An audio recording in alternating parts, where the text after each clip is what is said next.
It was the boys who ran all of the sports. They did everything. They created rules and modified them, but in those days they were unwritten rules. One of those unwritten rules said you were allowed to catch the ball, but not if it had bounced. And William Webb Ellis, who was from Manchester originally, was a senior boy in 1823, and when he caught the ball one day, instead of stopping, which is what you were supposed to do, he carried on running.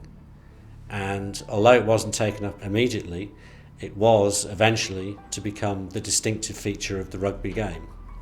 So on the wall there were a series of pen and ink drawings created by a boy at school to coincide with the early rules of the game.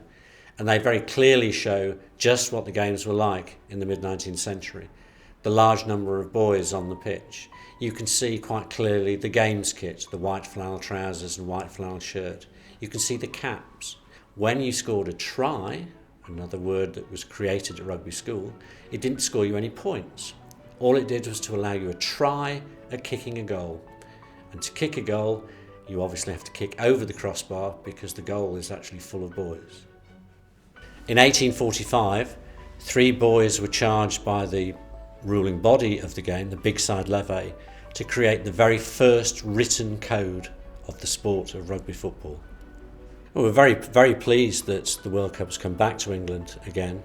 And for the school, it's marvellous because it means that hopefully a lot more people will see the birthplace of the game. And I think for the town as well, it will be great for them to hopefully have a nice big influx of visitors, people who've never visited the town before. The present Rugby Football Museum here in Rugby is the original location for the making of the rugby ball. William Gilbert really started manufacturing the ball here in 1842. It was following on from the establishment of a ball that was essentially a pig's bladder. And he, being a shoemaker or cobbler, then came up with the idea of putting a leather panel around it, which retained its shape for a little bit longer. And there would have been a ferry load of balls being taken from this original manufacturing site across to the close where it all began. The people who worked here used to work on piece rate, and they would only get paid per ball that they made. On average, they made between 8 and 10 balls a day. He would not only won a medal from the Great Exhibition for the rugby ball, Gilbert's also manufactured the most amazing structure in leather that held the rugby ball within it. And we have that original leather encasement here in the museum. Not only do we have the original World Cup, we also have balls that date back to the 1840s and 50s, and we are now the official home of the Barbarians. Peter, our stitcher, works in exactly the same way as the Gilberts did all those years ago. The process starts off with the 4 panels being cut from a sheet of leather. The 4 panels are then sewn together inside out to make up this shape. When it gets to this stage, the ball is then turned inside out and the stitching all ends up on the inside. The bladder is then inserted and then the ball is laced and inflated, which gives it its size and shape. Richard Linden again was working here in Rugby, and he could see that the bladder needed to be developed in some way. And it was he who established this oval-shaped rubber so that it could be inflated and retain the air, thus retaining the shape of the ball. So it was a tremendous breakthrough. What started in 1823 on the close in Rugby, and the balls that were manufactured here have gone round the world. This West Midlands town will forever be remembered for its link with the game. Being head grounds at Rugby School is an absolute privilege. It's a joy. Every day is another challenge. So obviously it's the home of the game, so the close is the hallowed turf. At all times the close has to be looking immaculate. For any visitors that come from Argentina, New Zealand, wherever it may be. First 15, this is their home pitch. Second 11 play alongside it. We're looking to go to Japan in 2016 as part of their 150th anniversary. So rugby is as strong as it can be at the place. At least once a year, certain age groups will be allowed to play on the close. Just as that privilege, that little bit of a taster. And from a grounds point of view, we make sure that they are understanding what's the history of it and the quality of it, so they go away feeling they've played their best on a quality surface. When I started my business, it was about communicating out to everybody in the industry. James was perhaps one of the earlier members who joined the site and was enthused by what it was delivering, how it could help people, and we've done a few stories over the years with James and talked about how, why, what he does on his pitches, and hopefully that then goes out and benefits other people. Venues like Rugby School improve our portfolio. It's helped us to gain work, such as in Hong Kong for the Rugby Sevens, the Aviva Stadium in Dublin. We are supported by the UK TI, and through their help we're hoping that we can open a lot more doors. It's always been a hotbed in the Midlands, especially East Midlands, two of the leading countrysides, Northampton Saints and Leicester Tigers. Back in Birmingham it was always Moseley, that was my side then. Always we used to go and watch them at Readings Lane. The game inevitably spread from Rugby School in all directions, both around the world and locally. And very quickly, local clubs were formed, in particular Coventry and Moseley. Moseley was established in 1873 when a group of young cricketers at the Havelock Cricket Club decided they'd like to play a winter sport as well, and founded what was then known as the Havelock Football Club, which in the following season became Moseley Football Club. Moseley played firstly at St Paul's Road in Borsall Heath, and then a few years later at another ground in Borsall Heath on the corner of Highgate Road, and then in 1878 they moved to Oxford Road in Moseley, before in 1883 moving to the Readings. In 1955 the old stand at the Readings was burnt down when a painter doing some work left his blowtorch on and disappeared for a while and came back with the stand in ashes. A stand committee was established, and within 2 years a new wooden stand to seat 1,000 people had been erected, just in time for the 1957-58 England trial. Future Moseley captain and back row forward Peter Robbins played in the probable side. He was then playing for Oxford University and Coventry. Another interesting player in the side was MJK Smith, the Warwickshire and England cricketer, who the previous season had won one cap for England against Wales and was a rugby player at Hinckley. Moseley's golden age was usually reckoned to have begun in 1965, and in the following 2 decades the club produced a number of England internationals, including Colin McFadden, who was also a British Lion, Jan Webster, who played in the first England side to win in South Africa, and also the first England side to win in New Zealand. You could argue that we went in trepidation of what might happen out there.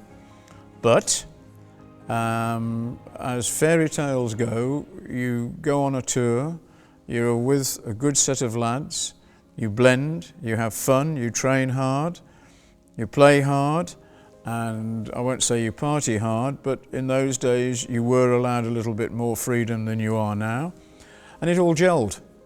And we didn't lose a game.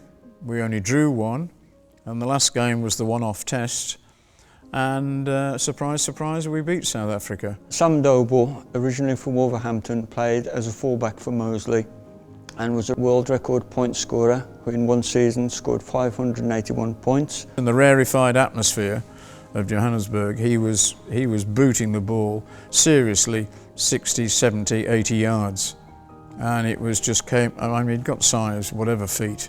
And when he got it right, it did go. He was probably the main reason why we won that game. It was just sad that he didn't really sort of build on that with England. But that's how it was in the 70s. You were never certain whether you were going to get picked for the next game or not. But overall, Sam contributed.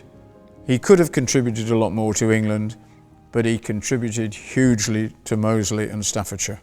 Any young schoolboy who wants to be a Sam Doble or a George Cole of Coventry, what's he got to do if he's going to get the ball over between the posts? I think he wants to get the ball out on the field there. Concentration all the time he is kicking it, watching the ball, kicking straight through the ball, whether he's kicking with his toe or round the corner as they say I kick. It is basically concentration, balance and kicking through the ball. Well, you've got over 2,500 points. How long is Sam Doble going to keep kicking points? Well, providing I enjoy the game and continue to enjoy the game, I shall keep playing. When I don't enjoy it, I shall stop.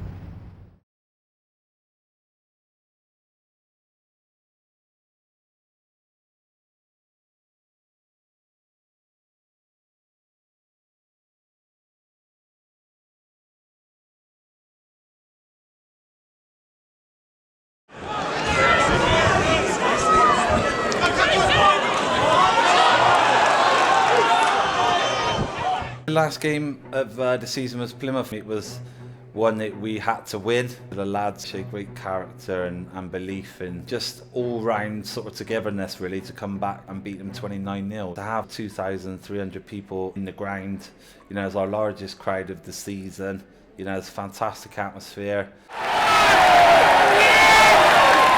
Hopefully now the club will be able to use this facility and it will benefit us in lots of ways. The amount of internationals and you know, Moseley legends really that have come from here. It's just unreal to be a part of that. It was tremendous because you had people coming from Stoke, from Burton, from Stourbridge, from Worcester, just to play for Moseley. And it was the heart of rugby at that stage. We all got on and we played some super football. And really, I wouldn't change anything of that time in the 70s. It was a tremendous part of Moseley's history. And let's hope that they can continue in some form to reach a level that with this clubhouse would demand. It's a great opportunity for us to add Rugby World Cup, probably the third biggest sporting event in the world, to that history of hosting other events here at Villa Park. The rugby connection here goes back right to the beginning of the club. The club was founded in 1874 by the members of the Aston Villa Wesleyan Chapel who'd set up an adult Bible class and were looking for a sport to play during winter months. They considered football and rugby and they couldn't make up their mind. So one of the members, called William B. Mason, was actually playing a rugby match, Handsworth versus Grasshoppers in Heathfield Park. And 4 members of the Bible class were asked to go and view this match and give their opinion. After the match, they met famously under a gas lamp and they decided that rugby was a bit too rough for them, so they chose to play football, and that was the birth of Aston Villa Football Club. There were very few football teams in Birmingham at the time, but they had played lots of cricket matches against a team called Aston Brook St Mary's.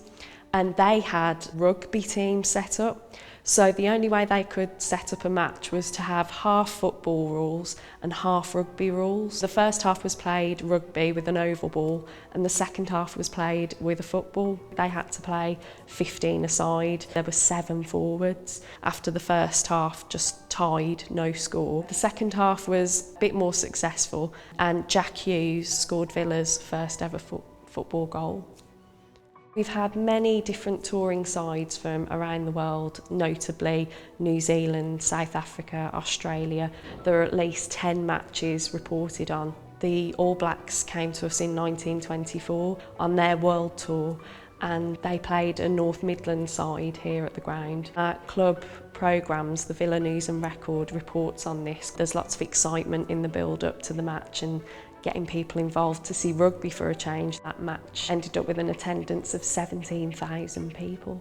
The All Blacks won spectacularly and again came back in 1953. A much tighter game was between the Midland counties and Australia in 1947. It was W.M. McLean for Australia's team who scored the fastest try, reportedly in 13 seconds. That match was a lot more closely fought with a 22-14 scoreline. From the look of it, most of the rugby matches seem to have been played on a Saturday, which is interesting because obviously our football first team must have been playing away on those particular dates.